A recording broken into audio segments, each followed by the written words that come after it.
नमस्कार दोस्तों, हम बात करने वाले हैं एसएससी जीडी 10 फरवरी की जो थर्ड शिफ्ट थी ना, उसका एनालाइज हो नहीं पाया था। ठीक है, तो काफ़ी बच्चे कमेंट कर रहे थे कि यार उसका एनालाइज कब लाओगे, तो वो लेकर आ चुका हूँ यार।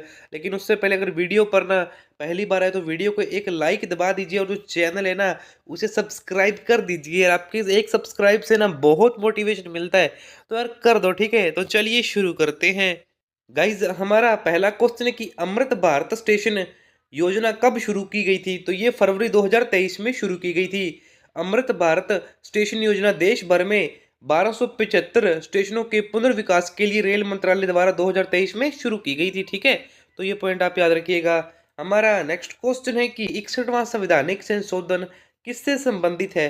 तो ये मतदान की आयु ना 21 वर्ष से कम करके 18 वर्ष करने से रिलेटेड है। ठीक है, तो ये पॉइंट याद रखिएगा। और देख लीजिए कुछ इंपॉर्टेंट पॉइंट, जैसे कि भारतीय संविधान की 61वें संविधान संशोधन अधिनियम 1989 द्वारा लोकसभा और राज्य की विधानसभाओं के चुनावों के लिए जो मतदान की आयु कम कर दिया गया था, और यह आयु 21 से 18 कर दी गई थी। 86वें संविधान संशोधन 2002 में प्रारंभिक शिक्षा को मूलभूत अधिकार दिया गया था। ठीक है, और इसके बाद एक पॉइंट और है यहाँ पर, वो भी देख लीजिए। जैसे कि है कि इसमें अनुच्छेद 21 ए को जोड़ा गया, जिससे कहा गया कि राज्य 6 से 14 वर्ष की आयु के सभी बच्चों को राज्य द्वारा निर्धारित प्रणाली के अनुसार निःशुल्क और अनिवार्य शिक्षा देगा।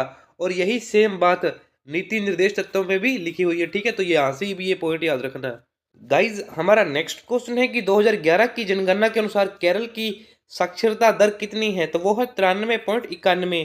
ठीक है, पुरुष साक्षरता है वहां की 96.11 और महिला साक्षरता है 92.07। ठीक है, केरल की जो कुल साक्षरता दर है वो 94% है, और भारत की औसत साक्षरता दर 72.98 से अधिक है। ठीक है, तो ये पॉइंट आप याद रखिएगा। केरल के बाद लक्षद्वीप और मिजोरम में ही सबसे ज्यादा साक्षरता है, और ये दूसरे और तीसरे नंबर पर आते हैं। ठीक है, 61.80 साक्षरता दर के साथ बिहार देश में अंतिम स्थान पर है। ठीक है, बिहार से पहले अरुणाचल प्रदेश और राजस्थान भी है।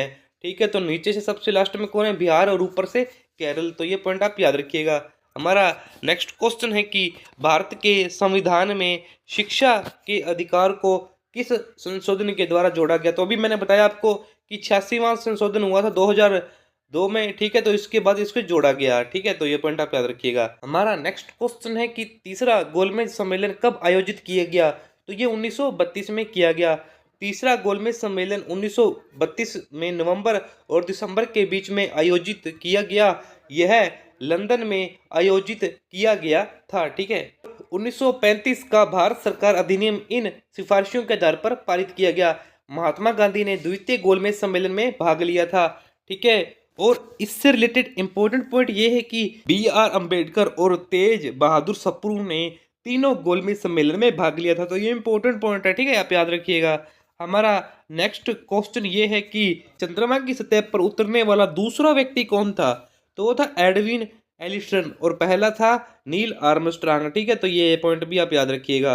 और इम्पोर्टेंट पॉइंट जान लीजिए, जैसे कि एडविन एलिड्रिन चंद्रमा की सतह पर उतरने वाले दूसरे व्यक्ति थे, नील आर्मस्ट्रांग पहले थे, और 20 जुलाई 1969 को 2 आदमियों को अपोलो 11 में भेजकर यह मुकाम हासिल किया था। ठीक है, तो ये इंपॉर्टेंट पॉइंट है, 10 फरवरी के क्वेश्चन में आया हुआ। ठीक है, तो ये याद रखना। हमारा नेक्स्ट क्वेश्चन है कि 2 मिलियन वर्ष से 12,000 वर्ष के बीच की अवधि को क्या कहा जाता है। तो इसे पूरा पाषाण युग कहा जाता है। ठीक है, तो ये जो पूरा पाषाण युग था ना, ये 3 अवधियों में फैला हुआ था। ठीक है, जो प्रारंभिक, मध्य और उत्तर पूरा पाषाण युग। ठीक है, तो ये इंपॉर्टेंट पॉइंट है, याद रखिएगा। हमारा नेक्स्ट क्वेश्चन है कि सरहुल त्योहार किस राज्य में मनाया जाता है। तो ये झारखंड में मनाया जाता है। सरहुल झारखंड क्षेत्र में विभिन्न जनजातियों द्वारा मनाया जाने वाला लोकप्रिय त्योहार है। यह पर्व आदिवासी नव वर्ष है और झारखंड के मुंडा, उराव और आदि जनजातियों द्वारा मनाया जाता है। सरहुल का अर्थ वृक्षों की पूजा, प्रकृति के करीब होने के कारण यह जनजाति सरहुल पर्व की शुरुआत वर्षों और प्रकृति के अन्य तत्वों की पूजा करते हैं। इसके अलावा आप याद रखिएगा, हम्पी महोत्सव किस राज्य में मनाया जाता है। ठीक है, तो ये हम्पी महोत्सव है ना, ये कर्नाटक में मनाया जाता है। और इसके अलावा आप याद रखिएगा पोंगल, क्योंकि पोंगल ना कल की शिफ्ट में पूछा हुआ था, जो 13 फरवरी में हुई थी ना, उसमें पूछा था पोंगल, तो ये तमिलनाडु में मनाया जाता है। ठीक है, तो ये पॉइंट भी आप याद रखिएगा। हमारा नेक्स्ट क्वेश्चन है कि ईश्वरी प्रसाद किस घराने से संबंधित है।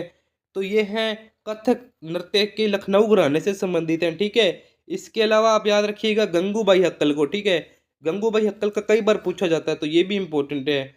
और श्री ईश्वरी प्रसाद श्री प्रयागराज इलाहाबाद में हंडिया क्षेत्र के मूल निवासी, उन्होंने कथक नृत्य के लखनऊ घराने के मूल प्रवर्तक के रूप में शुरुआत की थी। कथक 3 अलग अलग रूपों में स्थापित है, जिसे घराना के रूप में जाना जाता है, जिसका नाम उन शहरों के नाम पर रखा गया है, ठीक है। कथक नृत्य परंपरा विकसित हुई थी जयपुर, बनारस और लखनऊ, तो इन्हीं के नाम पर इन्हें घराना नाम रख दिया गया, ठीक है। और गाइज एक क्वेश्चन आया हुआ था कि आईपीएल 2023 में पर्पल कैप किसे मिला था। तो आईपीएल 2023 में ना मोहम्मद शमी को पर्पल कैप मिला था, ठीक है। और आईपीएल 2023 से इंपॉर्टेंट फैक्ट जान लीजिए, ठीक है। जैसे कि आईपीएल 2023 में चैंपियन थी चेन्नई सुपर किंग, उप विजेता थी गुजरात टाइटंस। ऑरेंज कैप मिला था शुभमन गिल को, जिन्होंने 890 रन बनाए थे, ठीक है। पर्पल कैप मिला था मोहम्मद शमी को, ये गुजरात की टीम से खेलते हैं, इन्होंने 28 विकेट लिए थे। सर्वाधिक छक्के लगाए थे फाफ डू प्लेसिस ने, जो कि आरसीबी के लिए खेलते थे, ठीक है। सर्वाधिक चौके शुभमन गिल ने लगाए थे 85, गुजरात की टीम की ओर से खेलते हैं। सीजन का सबसे मूल्यवान खिलाड़ी था वो था शुभमन गिल, ठीक है। फाइनल का सर्वश्रेष्ठ खिलाड़ी था डेविड कॉनवे, ठीक है, ये इंपॉर्टेंट पॉइंट है। उभरता हुआ खिलाड़ी यशस्वी जायसवाल। सीजन का इलेक्ट्रिक स्ट्राइक कर रहे थे ग्लेन मैक्सवेल। सीजन का सर्वश्रेष्ठ कैच पकड़ा था राशिद खान ने, ठीक है। फेयर प्ले अवार्ड मिला था दिल्ली कैपिटन के कप्तान डेविड वार्नर को। सीजन का गेम चेंजर मिला था शुभमन गिल को। सीजन का सबसे लंबा छक्का लगाया था फाफ डू प्लेसिस ने। तो ये सभी 2023 आईपीएल से जुड़े हुए इंपॉर्टेंट पॉइंट थे, ठीक है, ये सभी याद रखिएगा। और एक क्वेश्चन हमारा आया हुआ था कि ब्रिगेडियर बीडी मिश्रा किस राज्य या केंद्र शासित प्रदेश के उपराज्यपाल हैं। तो वो लद्दाख के हैं, ठीक है। पंडुचेरी के वर्तमान उपराज्यपाल के कैलाश नाथन है, ठीक है। तो ये पॉइंट याद रखिएगा। और एक क्वेश्चन हमारा आया हुआ था कि ज्वारा नृत्य जो धन का उत्सव मनाने की एक नृत्य शैली है, उसकी उत्पत्ति किस राज्य से हुई।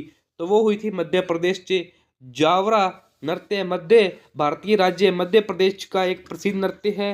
बुंदेलखंड क्षेत्र के लोग विशेष रूप से इसे कला का प्रदर्शन करते हैं और इसे फसल कटाई के समय का नृत्य के नाम से भी जाना जाता है, ठीक है। तो यार इसी की तरह ना जो 10 फरवरी की थर्ड शिफ्ट थी ना, उसका एनालाइज कंप्लीट होता है यार। जितने भी क्वेश्चन हमें मिले हैं हमने सभी को पीडीएफ में बना दिया है, ठीक है। अगर आपको टेलीग्राम चैनल पर ज्वाइन होना है ना, तो कमेंट कर दीजिए पीडीएफ। बाकी अगर वीडियो अच्छी लगी ना, तो वीडियो को एक लाइक दबा दीजिए और जो चैनल है ना उसे सब्सक्राइब कर दीजिए यार। आपकी एक सब्सक्राइब से बहुत मोटिवेशन मिलता है, तो यार सब्सक्राइब कर दो। बाकी थैंक यू।